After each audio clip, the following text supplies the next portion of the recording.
ঠিক আছে।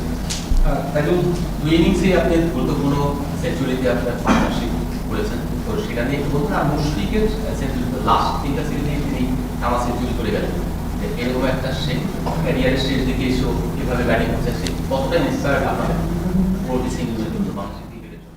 না, অবশ্যই এটা যে আমাদের জন্য আলহামদুলিল্লাহ খুবই পজিটিভ একটা সাইন। বিকজ আপনি যখন একটা সিনিয়র প্লেয়ারের সাথে মানে ড্রেসিং রুম শেয়ার করবেন, তার যে একটা অভিজ্ঞতা বলেন বা সে যখন রান করে, যখন উইকেটে থাকে, তার সাথে আরেকজন যে থাকে, তো আসলে তারও খেলাটা সহজ হয়। যখন আমি ব্যাটিং করতেছিলাম হয়তো আমাকে অনেক ইনফরমেশন দিচ্ছিল, তো হয় কি যে এই কারণে দেখা যাচ্ছে আপনি ব্যাটিং করবেন 50% আর 30-40% আপনার জন্য ইজিটা হয়। তো সিনিয়র মানে একজন অভিজ্ঞ কারোর সাথে ব্যাটিং করাটা বা ড্রেসিং রুম শেয়ার করাটা, অনেক কিছু বুঝতে পারাটা সহজ হয়ে যায় আর কি। না, অবশ্যই এটা হেল্প করছে, বাট আসলে এখানে স্যাটিসফাইডের মানে কোনো বিষয় না। আরও একটু লম্বা করতে পারলে হয়তো বা টিমের জন্য আরও ভালো হতো, বিকজ উইকেট এখনও স্টিল গুড।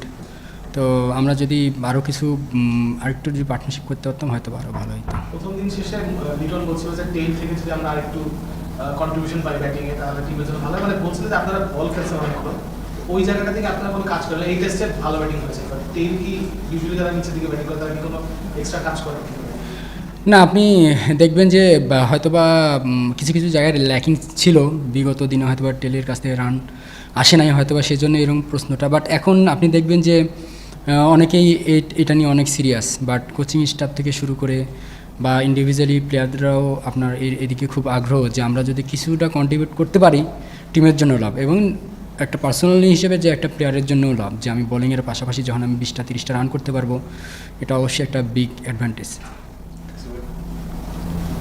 আপনি বলছিলেন যে মানে আপনারা আরো ব্যাটিং করতে চেয়েছিলেন আজকের দিনটাতে, মানে আরেকটু যদি রান করা যায়। এখন ব্যাটিং উইকেটটাও ভালো বলেন, তো আপনাদের কি মনে হয় মানে বাংলাদেশের যে লিডটা আছে 437 রান, এটা দিয়ে আপনারা কি কালকে বা তার পরও তো একদিন থাকে, এর আগে কি আপনারা পাকিস্তানকে মানে অল আউট করতে পারবেন কিনা বোলিং ডিপার্টমেন্ট থেকে? দেখেন, প্রথমত এটা ফোর্থ ইনিংস, বাট যতই ফোর্থ ইনিংস হোক উইকেট স্টিল এখনও গুড। বাট দিন শেষে আমাদের টার্গেটটাও দেখতে হবে। তারা যখন টার্গেটের সংখ্যাটা দেখবে হয়তো মাথায় অনেক কিছু কাজ করতে পারে। তো উইকেট যেরকম ভালো আছে সেরকম আমাদেরও ডিসিপ্লিন থাকতে হবে। এখানে দেখা যাচ্ছে যে 50-50 আছে, বাট এখানে যারাই ভালো করবে তাদের দিকে হয়তো বা ম্যাচটা আসার সম্ভাবনা বেশি আছে। তো আমার কাছে যেটা মনে হয় যে এখন ডিসিপ্লিন থাকাটা খুব ইম্পর্টেন্ট আমাদের। মুশফিকের সঙ্গে শান মাসুদের সময়টা কি হয়েছিল, তারপর আপনার সঙ্গে আবার সাবসেক্টর একটু লেগে গেল, তাহলে আপনাকে এরকম দেখা যায় না, নিশ্চয়ই তিনি এরকম কিছুই বলেছিলেন, তো কি হয়েছিল যদি একটু বলেন? না, এটা আসলে আপনি যখন ম্যাচে নামবেন তো আসলে অনেক ধরনেরই সিক্রেট ঘটতে পারে, বাট তারাও হয়তো অনেক সময় ধরে ফিলিং করতেছিল বা টেম্পারমেন্ট ধরে রাখতে পারে নাই। মুশি ভাই কোনো কিছু বলে নাই, বাট মুশি ভাই তো নর্মালি আম্পায়ারের সাথে কথা বলতেছিল, বাট ও কি বুঝছে না বুঝছে তাও হয়তো ও রিঅ্যাক্ট করছে।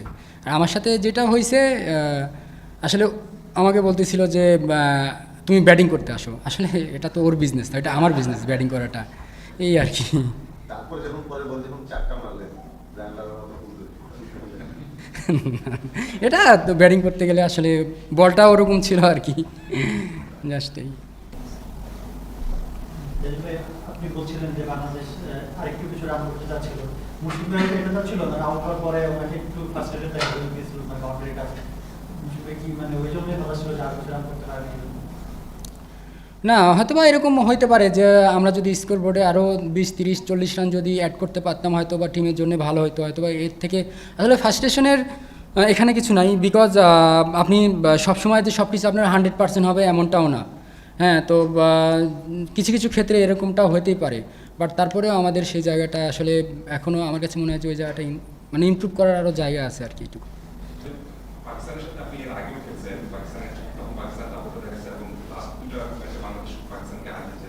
তো সবকিছু মিলে আপনার কাছে কি মনে হচ্ছে যে এখন পর্যন্ত বাংলাদেশ পাকিস্তানের যত দলের বিরুদ্ধে খেলছে এটা কিন্তু দ্য উইকেস্ট পাকিস্তান টিম? না, আমি বিগত দিনেও খেলেছি, আপনি দেখবেন যে মেবি আমাদের রাবিদ ভাই ওইটা 15-16 দিকে হবে, যেটা আমাদের খুলনাতে হয়েছিল, মিরপুরে হয়েছিল। তো ওই সময় হয়তো বা আমার কাছে মনে হয় যে ওই সময় অনেক ভালো টিম ছিল, ওই সময় আমাদেরও ভালো টিম ছিল, বাট এখনও আসলে সময়ের পরিপ্রেক্ষিতে টিম অনেক চেঞ্জ হয়।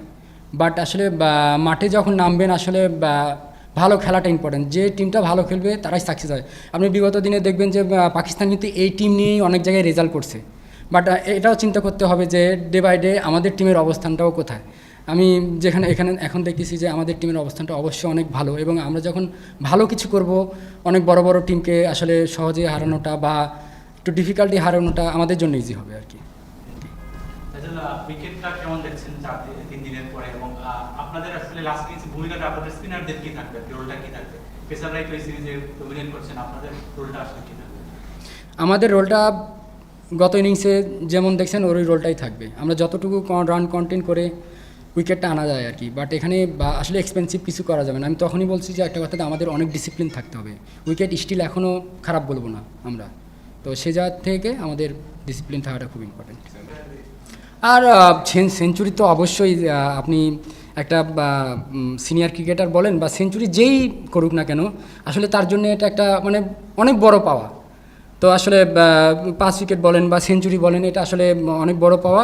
তো আর যখন একটা সিনিয়র প্লেয়ার যখন এরকম ধরনের কন্ট্রিবিউশন করে, এখান থেকে জুনিয়র প্লেয়াররাও এখানে অনেক উৎফুল্ল হয় আর কি, যে না আমরা আসলে ওই জায়গাটা কি করে ধরবো, বা ওই জায়গাটা ধরার জন্য যে পার্টনারশিপের জন্য যে তার সাথে আরেকজন যে ব্যাটিং করে, আসলে ওই হ্যাবিটটা আস্তে আস্তে তাদের মধ্যে চলে আসে। তো এই জিনিসগুলো আস্তে আস্তে একটা টিমে ইমপ্রুভ হয়।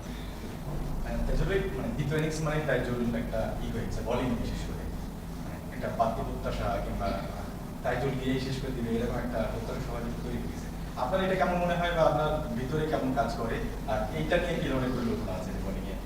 আমি প্রথম ইনিংসে ওখানে উইকেট পাইনি না কি, আমি তো এরকম জানি না, বাট আমার কাছ থেকে এরকম প্রত্যাশা আমি তো এটাও কখনো জানি না যে দ্বিতীয় ইনিংস আসলে আমি ভেঙে চড়ে ফেলবো, ওরমটা কিছু না। আসলে অনেক সময় গেছে প্রথম ইনিংসও মানে আলহামদুলিল্লাহ উইকেট পাইছি আর কি। আর দেখেন আমাদের এখন পেস বলার থেকে শুরু করে স্পিনার থেকে শুরু করে সবাই ভালো করতেছে, মিরাজও ভালো করতেছে, বা পেস বলার যারা আছে সবাই ভালো খেলতে। তো এখানে ভালো করাটা বিষয়, যে আমি এজ এ তাইজুল আসি জন্য দ্বিতীয় ইনিংসে আমারই সব করতে হবে এরকম কোনো কিছু না। আমরা সবাই ভালো একটা শেপে আছি, সবাই সবার জায়গা থেকে কন্ট্রিবিউট করলে আসলে আমাদের জন্য ইজি হয় আর কি।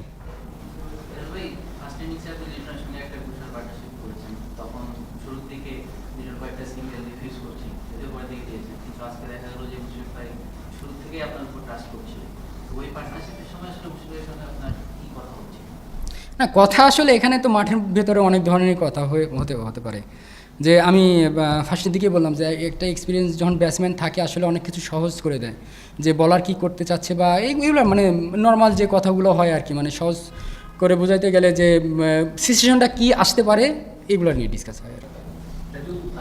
যেভাবে আপনি ব্যাটিং করেন তাতে কি ব্যাটিং মানে স্পিন প্লাস মানে অলরাউন্ডার হিসেবে আপনাকে বিবেচনা করা যায়, বা আপনি নিজে অলরাউন্ডার হিসেবে বিবেচনা করেন? না, আমি যেটুকুই ব্যাটিং পারি বা করি আসলে আমি আমার স্কিল কতখানি মানে ভালো আমি জানি না, বাট আমার মনের মধ্যে একটা সাহস কাজ করে আর কি, যে না আমি পারবো, বা আমার সাথে যদি ব্যাটসম্যান থাকে আমি চেষ্টা করি যে তাকে কতটুকু পার্টনারশিপ দিয়ে তার স্কোরটাকে বাড়ানো যায়। আর আমি যতক্ষণ স্কোর করতে পারবো হয়তো বা টিমের জন্য লাভ হবে, সেই দিক থেকে ক্ষেত্রে ধরতে গেলে যে ইনসাইডে একটা ব্যাটসম্যান একটা মানে চিন্তা আসে আর কি। তো আসলে অনেক দিন ধরে খেলতেছি, তো আসলে এই সময় যদি আমি 20-30-40 রান যদি টিমকে না দিতে পারি, আসলে এটা একটা বড় ব্যর্থতা। আপনি এমন টাইমেও বাংলাদেশে খেলেছেন যখন কোনো পেসার ছিল না, সবাই 4 জন স্পিনার। তো এখন আসলে বোলার হিসাবে আপনার ভূমিকাটা বা এখন আপনাদের অ্যাপ্রোচটা কেমন হয়? কারণ আপনারা জানেন যে অ্যাটলিস্ট এই টেস্ট সিরিজ যদি বলেন 3 জন ফাস্ট বোলার খুব ভালো বোলিং করছে বা ওই সাপোর্ট দিচ্ছে উইকেট টেবিল, এই ভূমিকাটা একটু ডিফারেন্ট নিশ্চয়ই আপনার ক্যারিয়ারের শুরুর পার্ট। হ্যাঁ, এটা বলতে পারেন যে শুরুর পার্টির চেয়ে এখন একটু হয়েছে, যে একটা কথা আছে না যে মানে 10-এর লাঠি 1-এর বোঝা আর কি। তো ওরকম আর কি, যখন আপনি 5 জনই ভালো করবে বলার, আসলে নিজের কাজটাও সহজ হয়ে যায়। দেখা যাচ্ছে যে একটা সময় এরকমও হয়েছে যে 5 উইকেট পাইছি, বাট অনেক ওভার বল করতে হয়েছে, বাট এখন ওই জিনিসটা কমে আসছে আর কি। তো আমার কাছে মনে হয় যে আমরা খুবই একটা ভালো পজিশনে আছি, এবং আমরা যদি ভবিষ্যতে এই জিনিসটা ধরে রাখতে পারি, অবশ্যই আমাদের বাংলাদেশ টিমের জন্য ভালো কিছু বয়ে আনবে আর কি সাফল্য। মুশফিকের কথা বলতেন, মানে আজকে যখন লিড আউট হলেন আপনাদের নিয়ে খেলছিল, লিডের সাথে খেলেছেন, মানে তার প্রেজেন্স মানে সেঞ্চুরি কেমন লেগেছে, যেভাবে একা খেলেছেন, সাথে হচ্ছে ড্রেসিং রুম যে একটা আবহাওয়াটা ভালো করার ক্ষেত্রে আগের দিনে বলেছেন যে ড্রেসিং রুম অনেক ভালো হয়েছে, এই ডট বেস্ট ঠিক বলেছেন। সো তার প্রেজেন্সটা কেমন আপনার জন্য হেল্প করে এই সেঞ্চুরি? না, আসলে ড্রেসিং রুমটা সবসময় ভালো ছিল। আমি মানে আমার ইয়েতে আমি কখনোই ড্রেসিং রুম খারাপ পাই নাই। আর আপনি বললেন যে আপনি দেখবেন যে আসলে 10-12 বছর 15 বছরের অভিজ্ঞতা একটা জিনিস আর 2-1 বছরের অভিজ্ঞতা আরেকটা জিনিস।